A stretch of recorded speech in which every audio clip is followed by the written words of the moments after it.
the ever and loving sweet pieces, happy 8th birthday. We love you and adore you so much.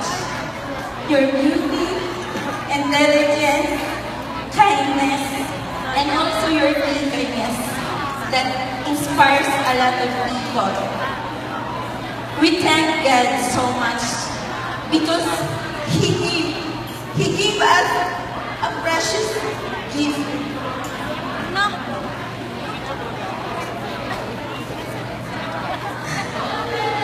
And it's you, our queen.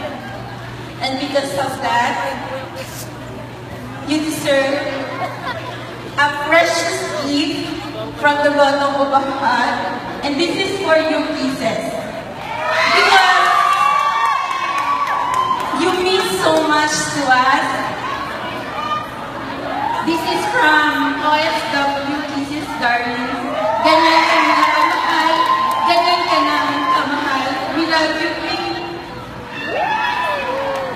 Thank you, Miss Helen. Next up, Miss Maria Cristina Duato of Quezon.